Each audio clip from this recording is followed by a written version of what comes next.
ठाकरे गटाच्या वतीनं लोकसभा उमेदवारांची दुसरी यादी जाहीर करण्यात आली आहे। कल्याणमधून वैशाली दरेकर राणे, हातकणंगलेतून सत्यजित पाटील, पालघरमधून भारती कांबडी आणि जळगावातून करण पवार यांना उमेदवारी जाहीर करण्यात आली आहे। ठाकरे गटाच्या दुसऱ्या यादीत 4 उमेदवारांची घोषणा करण्यात आली।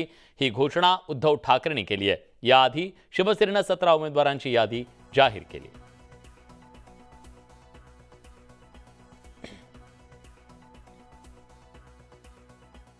एक माजी म्हणजे शिवसेनेची कट्टर कार्यकर्ती वैशाली दरेकर या उद्याच्या कल्याणच्या खासदार असतील।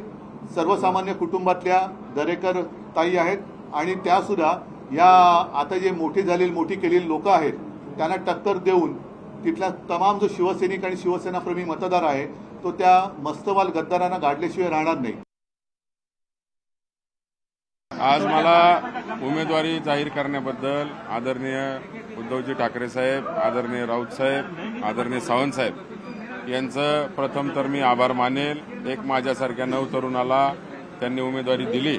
सर्व मतदारसंघाची राजकीय परिस्थिती समजून उन्मेषदादांच्या शिफारसीनुसार साऱ्या शिवसेनेच्या कार्यकर्त्यांच्या, राष्ट्रवादीच्या कार्यकर्ते नेते, काँग्रेसचे कार्यकर्ते नेते यांच्या शिफारसीनुसार सर्वांना विश्वासात घेऊन आज माझी उमेदवारी या ठिकाणी आदरणीय उद्धव साहेब यांनी जाहीर केलेली आहे।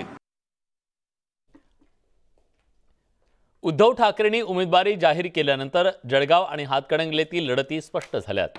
आता ही लढत कशी असेल तर जळगावमध्ये शिवसेना उभाठा गटाकडून करण पवार यांना उमेदवारी असेल।